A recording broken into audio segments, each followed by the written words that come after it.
Hello नमस्कार। कक्षा 11 हिंदी पाठ 1 नमक का दरोगा। लेखक का नाम मुंशी प्रेमचंद। नमक डैश डैश डैश ललचाता था। पाठ और पाठ का लेखक का नाम लिखिए। पाठ का नाम नमक का दरोगा, लेखक का नाम प्रेमचंद। प्रश्न संख्या 2, नमक विभाग बनने से क्या हुआ? नमक विभाग बनने से नमक की कालाबाजारी होने लगी। ईश्वर प्रदत्त वस्तु किसे कहा गया है? नमक को। प्रश्न संख्या 4, अधिकारियों के पोंबारा क्यों थे? उत्तर है इसका, अधिकारी नमक की कालाबाजारी करने वालों से रिश्वत लेते थे और उन्हें नमक की कालाबाजारी करने देते थे।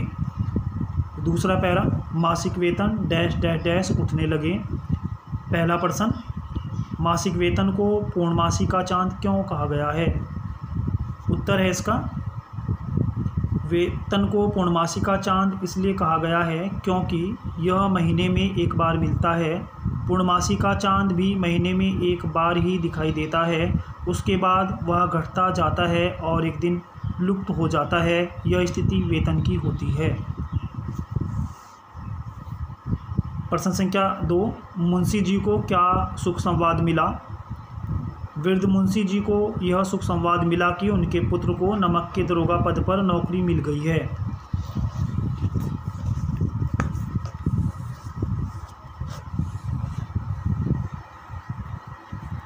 प्रश्न संख्या 3, वंशीधर के अच्छे शगुन का क्या परिणाम मिला?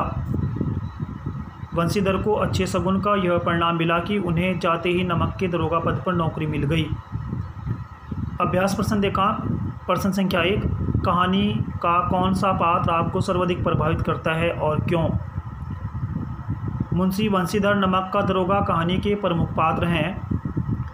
ये कहानी के नायक भी हैं।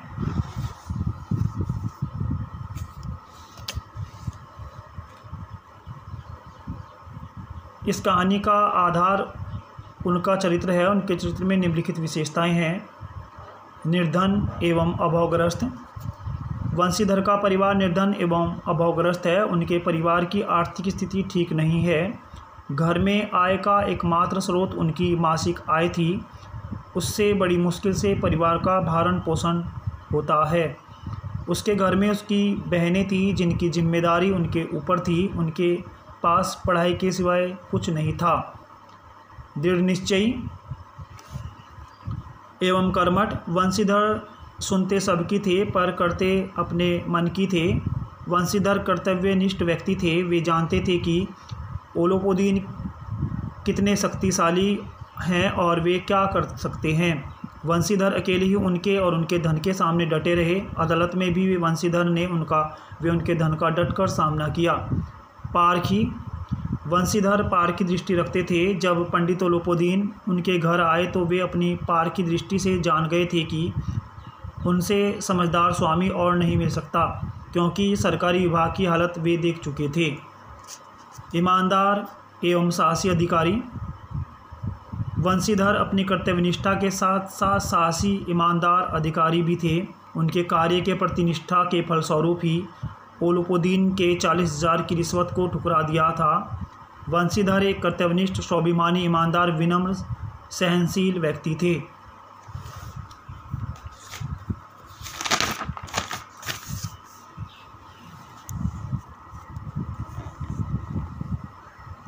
प्रश्न संख्या 2, नमक का दरोगा कहानी में पंडित ओलोपोदीन के व्यक्तित्व के कौन से दो पहलू उभरकर सामने आते हैं?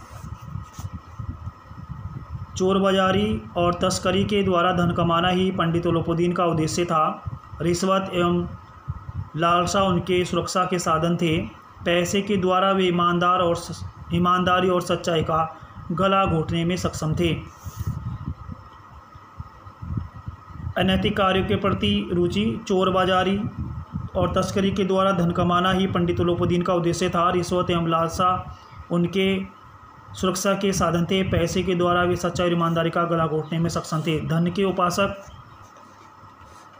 पंडित ओलोपोदीन का धन पर अटूट विश्वास था। वे सही गलत दोनों ही तरीकों से धन कमाते थे।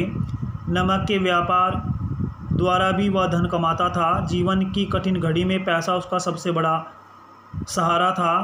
उन्हें विश्वास था कि इस लोक में तो क्या, उस लोक में भी धन का राज चलता है।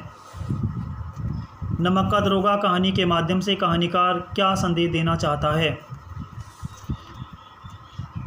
नमक का दरोगा कहानी के माध्यम से कहानीकार यह संदेश देना चाहता है कि असत्य, अन्याय, भ्रष्टाचार का अंधेरा कितना भी घना क्यों ना हो, किंतु सत्य के उजाले की चमक में सब फीके पड़ जाते हैं। सत्य सर्वोच्च है। मनुष्य को अपना जीवन सच्चाई और ईमानदारी के साथ व्यतीत करना चाहिए, क्योंकि अंत में जीत सच्चाई की ही होती है। धन्यवाद।